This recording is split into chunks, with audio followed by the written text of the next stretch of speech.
What's up everybody, Nikki T back, and today I'm going to be doing a video ranking all the Star Wars movies, all 7 of them, because I just actually watched The Force Awakens the other day, and I'm ready to do the ranking. I had my time to kind of think of stuff, and now I know from 7 all the way to 1, what is the best film. Now, before I begin, I want to go by saying that this is my pure opinion list. I love all the films, but some films are better than others, and some people think that some films are better than others too.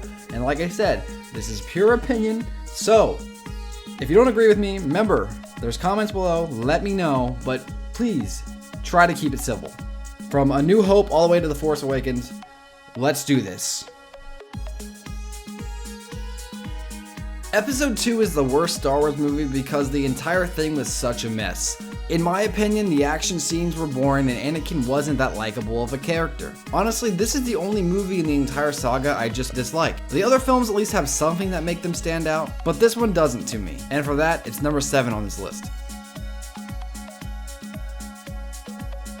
Episode 1 has something that people just really don't like about it, and a lot of times when you see lists, Episode 1 is the actual worst on their list, but to me, it's not as bad as the second one, and the reason is because although I do dislike the second one completely, Episode 1 has some really awesome stuff, like Mace Windu's first appearance, although he didn't really do anything, but it was still cool to see Samuel L. Jackson. And then we have Qui-Gon Jinn, he's pretty cool in that, and then of course Darth Maul. You know, Episode 1 really has a lot more to offer besides just the fact that it's made more for kids and there's Jar Jar. In fact, I actually don't mind Jake Lloyd because he really did show the purity that was the young Anakin Skywalker, and I feel as though the second one should have showed Anakin becoming more dark instead of just sounding like a little whiny jerk, which that's what happened with him. So, in my personal opinion, that is why Episode 1 is 6th on this list.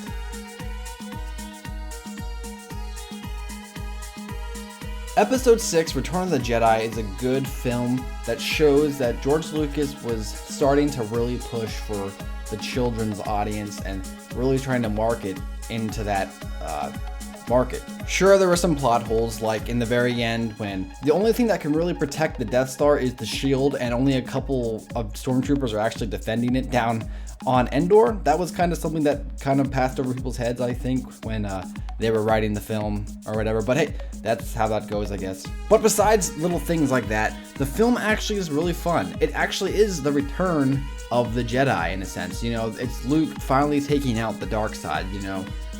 In a way, Return of the Jedi is also like the return of Anakin Skywalker in a sense as well. So it really does have so many different dynamics that come into it. The final battle between Luke and Luke and Darth Vader is pretty good, and then the fact that Darth Vader actually sacrificed himself, redeeming himself to save his own son. You know, it really shows that it is the return of the Jedi, and I think that that's kind of looked over a lot because of the fact that there's the Ewoks that actually, you know, cause a battle that ends up defeating the stormtroopers, which, you know, that's a little far-fetched in a sense, but it's not as much as that we should be looking at as much as it is the overall arc of the story that is, we are together now. Do you know what I mean? The darkness that was created in The Empire Strikes Back is all coming together now, and we have finally reached the good, and it is the return of the Jedi.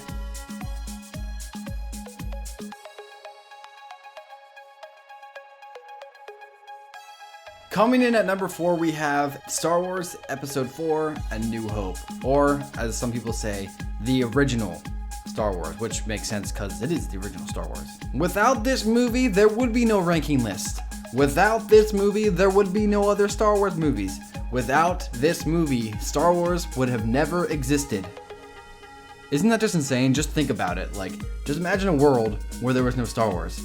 That is a world I'd never want to live in. The reason why this is number 4 on the list is because it is the base movie. Of course, as all properties really should be, the sequels really should triumph over the originals, and in this sense, some have, and of course, some have not. This movie, we were introduced to Luke Skywalker, Leia, and of course, Han Solo, as well as a couple of other memorable characters. This started the entire franchise off, and for that, it will always be one of the best films, but for right now, it is number 4 on my ranking.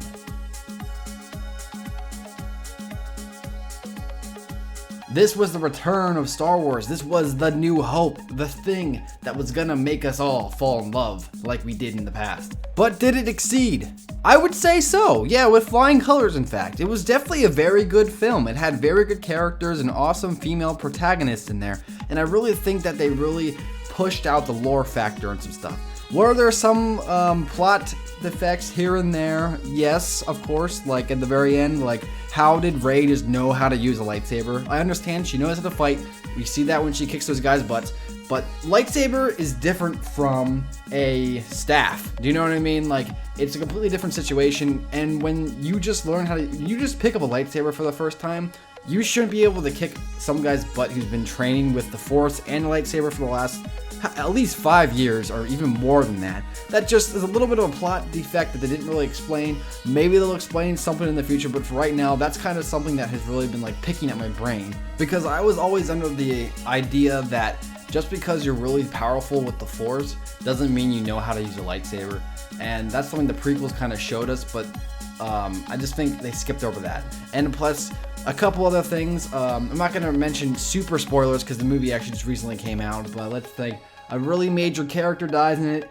He didn't have to die, but I kind of felt I saw it coming. J.J. Abrams, who was the director of The Force Awakens, paid a lot of homages to the originals, but I feel like they didn't pay enough to the prequels, and I understand that everyone loves the originals over the prequels. Clearly, the originals are better films, but there are still good things in the prequels, and I feel that they skipped too much over the prequel stuff. You know, I don't think they even included like one aspect of the prequels in this new film.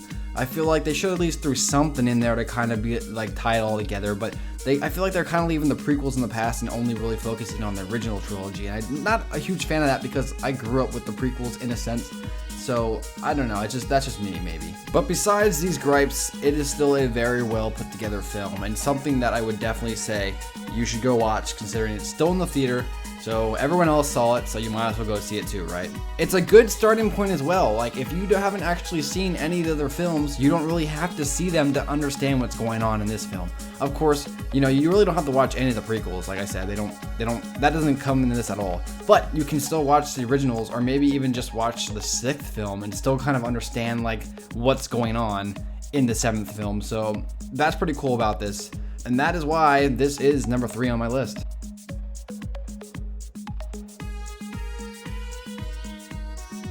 I can already hear the keyboard warriors getting ready to type a really mean comment to me just because I put this on number 2. But let me explain real quick. The Empire Strikes Back is an awesome film. It's very good. It has all the qualities of one of the perfect film. Well, almost the perfect film. It has improved upon the original, and it really just threw the characters into like this really big spree. We've never really seen a sequel film that ended with the fact that everyone was pretty much screwed. And that's what really made this film drive it home. We had awesome characters like Yoda and Boba Fett, who became huge pop culture icons. We had our first real lightsaber duel between Luke and Darth Vader, culminating in one of cinema's biggest twists that would make M. Night Shyamalan shit his pants, when Darth Vader reveals to Luke, "I am your father." I'm not going to put a spoiler on that. If you haven't seen this movie and you're watching this list, you deserve to get it spoiled, you jerk. Some of the best music in the franchise comes from this film, and honestly, this is a great film. Although it is not number 1 in my personal ranking, I understand why it is number 1 on other people's. Now you know my reasoning, and that is why this is number 2 on my list.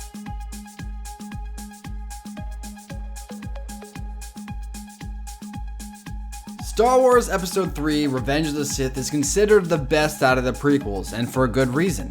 Anakin begins to get corrupted by the dark side. You know, there is some little debate that maybe he should have been more like turned by it, like it should have like destroyed him from the inside and then he just kind of collapsed on himself, that type of feeling.